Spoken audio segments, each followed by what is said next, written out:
So my first film that I felt like was really like a legitimate film, like everything that I, like it was mine and I did it and I had a crew. It wasn't just me shooting on a weekend. It was called The Promethean, which I did. It was a student film at BYU.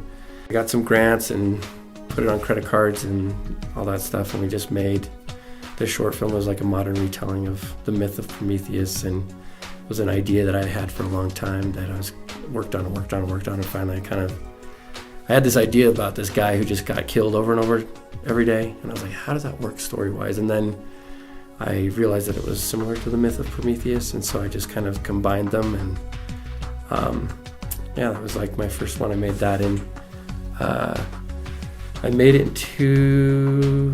I think I made it at the end of 2002, and then was going out with festivals and stuff like that in 2003. At that time, when I started submitting The Promethean, I didn't understand about the idea of saving your film for a bigger festival. And so I was just sending it out to places that I just thought it would be cool. And, I was a student, I didn't have a huge festival budget, but it got into, I think it was 2003, but it might have been 2004.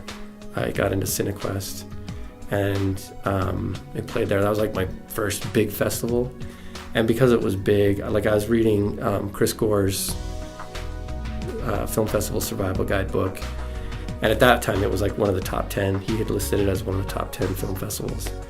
And so, I was really, really excited. Before that, it played at these little college, not my college, but a college might have a little festival. It was that kind of thing.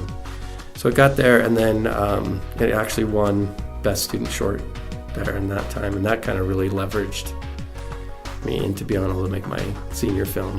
I think when you make your first film, people are kind of okay, I'll give you a shot. Especially if you're a student and you're taking the class and all this stuff, they're kind of okay, we'll try this out. But if you want to do something bigger, you kind of need to take that first step. And then it's usually a smaller film, and maybe it's a school, or maybe it's just your own budget that makes it small. But usually you just need to kind of take that first step, and it can't be a gigantic step, because you'll just be setting yourself up to failure, right?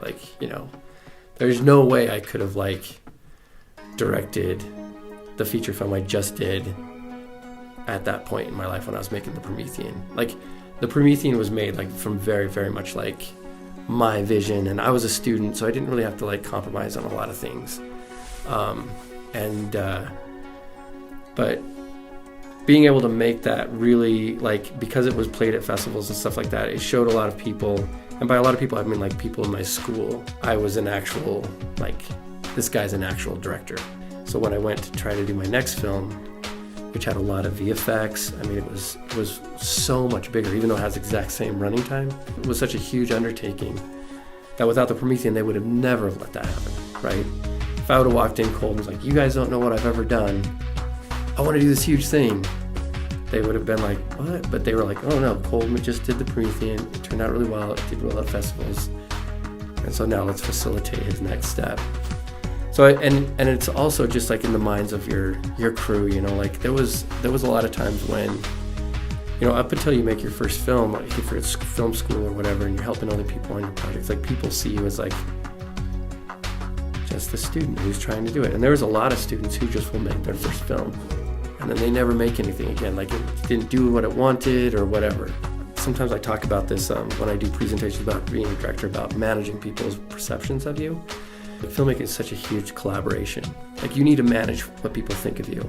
And what you do is you do that by making stuff. Okay, I want to be a writer, director. If I've met you and you're a gaffer, I'm going to think of you as a gaffer. And every time I need a gaffer, I'm going to think of you. But if you haven't made anything, you're well, I want to be a writer and a director. I've never seen you write or direct stuff, And that's how it is. We all have to kind of start somewhere, but my advice is always don't get stuck into a role where you're the guy who everybody calls, because it's oh, we need a gaffer. They're calling you, and if they're oh, we need a director, they're not calling you, So you got to manage their perception of you. And I've had people, like, I've known them as, something else, and all of a sudden they like write this film and it gets into this festival and it's this big thing, and all of a sudden you're like, okay, this person's now, like my perception of them is updated. So you can change it, but it's hard. Like, the more you work in one role, the harder it is to switch it. But that's how you manage them, is you do what you actually want to do. So people will think of it, and that was how the Promethean did that, where it's like, I went from just a student who was just like, to like Kohl's one of our directors, and now he's trying to make Duros Wind, and it's going to be bigger and it's going to be way more time. It required a lot more time, but then, the Promethean helped me like prove to them that I could do it, that I could take that next step.